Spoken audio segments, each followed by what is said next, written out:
Steps 4 through 7 on your patchwork pillow. Just want to remind you, when you thread your machine, I've threaded the top part, your bobbin has to go counterclockwise.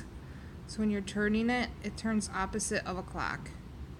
Okay, some of you turned in your paper, your examples in, and it wasn't done right, which is going to cause looping in your thread. The second thing that you need to worry about is catching this bottom thread up through this hole in your presser foot. So again, at this point, once you get your bobbin in, you have to hit the up down button, hold the thread from the needle, and then hit it again. You see how it creates that loop? It's kind of hard to see. I haven't figured out how to zoom in yet. Alright, then once you have two strings, one coming from the top of the machine, one coming from underneath your machine, I always lift my presser foot, put your slide plate back on, and then both these threads go underneath your presser foot. Now, I'm going to scoot this so you can see it.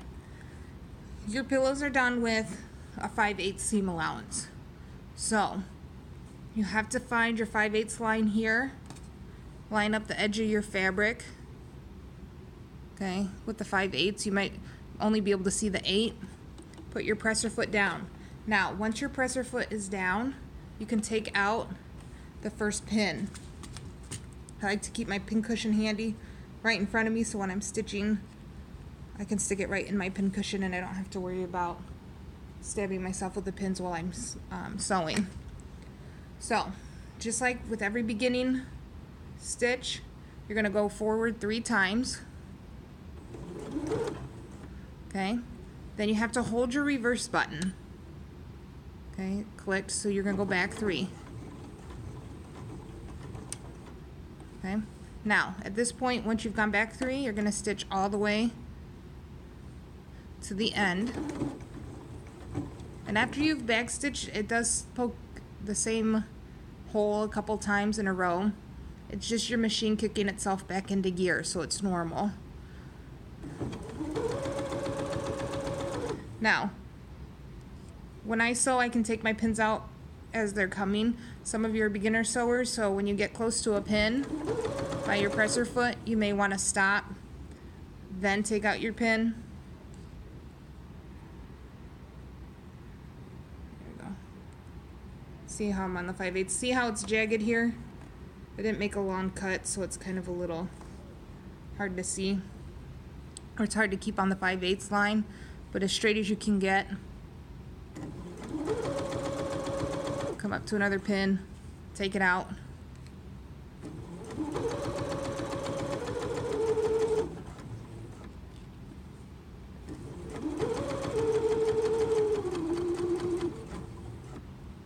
Now, I'm coming up to the end of my fabric.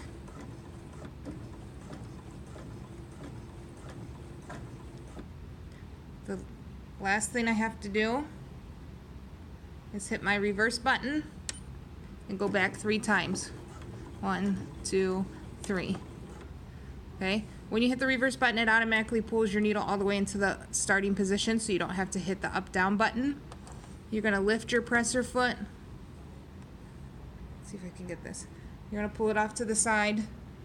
You're more than welcome to use your thread cutter. That's what this is for. All I do is I pull it out and then lift my thread up, and then my threads get stuck here so that when I go to do my next stitch, it's ready. My threads are ready. I don't have to worry about making sure I have enough pulled to the back of my machine. Then, you finish stitching your row. This is important. Most people skip this step. You want to trim all these little threads that are there. So I do one at a time. Then on the back. And then I go to the end here.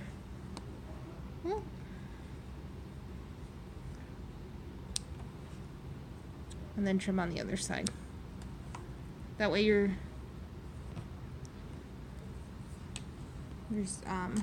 squares look really neat.